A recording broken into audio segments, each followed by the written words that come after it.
Hello everyone, so before we start, I would like to provide a little context in this match. This is an average Faceit League match in C in Southeast Asia. I don't have any idea of what my teammates' MMR is, but I simply expected them to perform. So we are the Radiant side, and well, they banned Zeus. But I was thinking about having an Invoker Night Stalker to start off with, so it really just plays into our strategy instead. Because like the Global Vision will mess with NS ulti anyway, so yeah. And they were probably also trying to block the Zeus Spectre combo, which was really popular, but I'm not really going for it anyway. And then I banned Spectre because her global presence would make NS Vision useless anyway. They ban Quap, which probably means that they're going to get a hero that is squishy and mid. But Invoker is not really like the hero that makes this kind of problem, so I banned OD instead. OD is probably a few heroes that actually can rival Invoker in power and scaling in mid.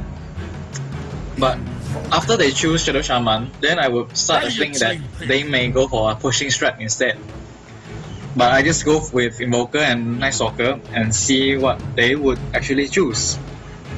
And well, another thing with Shaman is that they have hard disables, very early access to hard disables very quickly.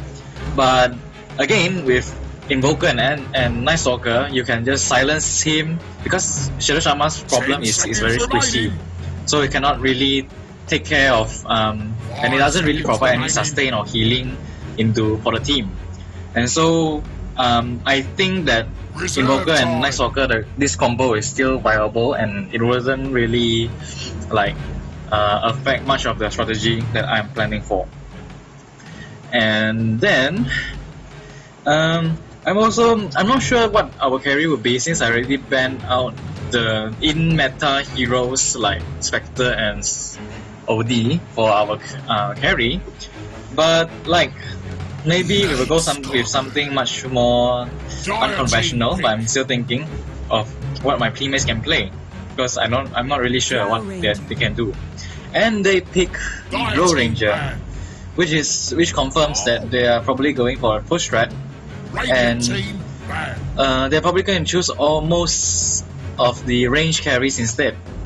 They banned Gyro, which is pretty strange, but I think maybe they think that Gyro can like fight early and defend pushes and stuff. But I think that Gyro can be like kited at a range by Glow Ranger.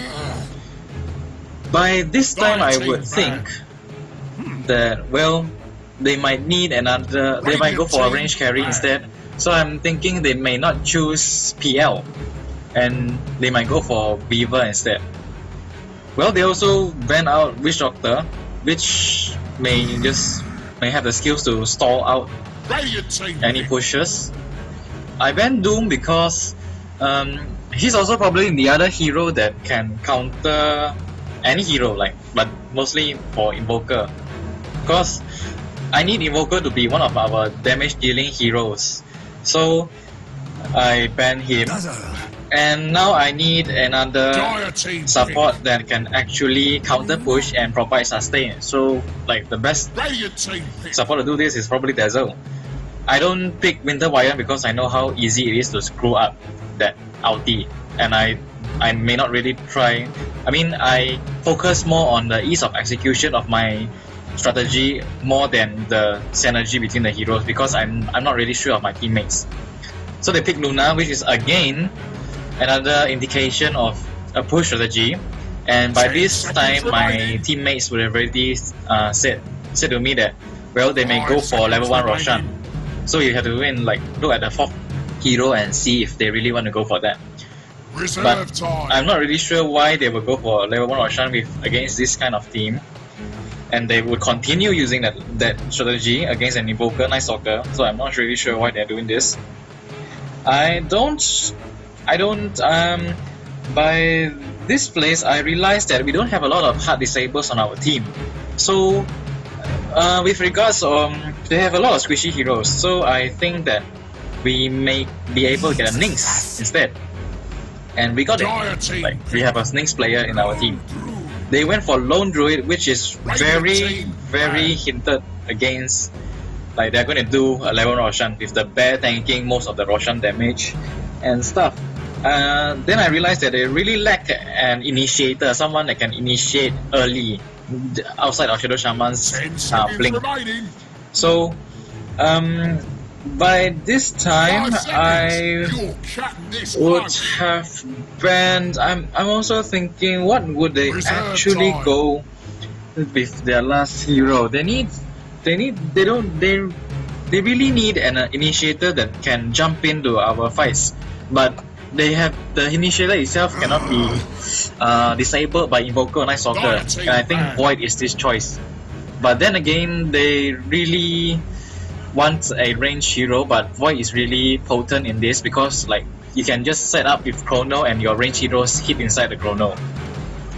And then they also realized that we don't have a hard carry on our team outside of Invoker, so they banned Juggernaut, which is good. This is good prediction by them, but I'm not really going for Juggernaut. I'm thinking more on something like Medusa, and because Medusa can counter push by level 6 and she can farm herself on her own without much supervision, as long as she has her ulti online. And whenever they try to 5-man push in, they have to think about Medusa's ulti. They can actually stop them. By this time, I'm not really sure what they will choose as their last pick. Like, what do they need? I think maybe, but if they are really going for level Roshan, they would actually go for Nature's Prophet and using the trees to tank up the damage by Roshan, and then let the bears also tank it up. So, and also another thing with Medusa is that she can take out creep waves very quickly with her Mystic Snake, and then snowball very easily into the mid-late game with Invoker taking charge. I don't really see a lot of counters for Invoker on the other team, which is pretty strange. Like, they're supposed to pick something to counter Invoker, and they really go for Nature's Prophet. And in the end, we won the game. I think it's an outdraft by them, but let me know in the comments if you think that my analysis have some problems. Thank you.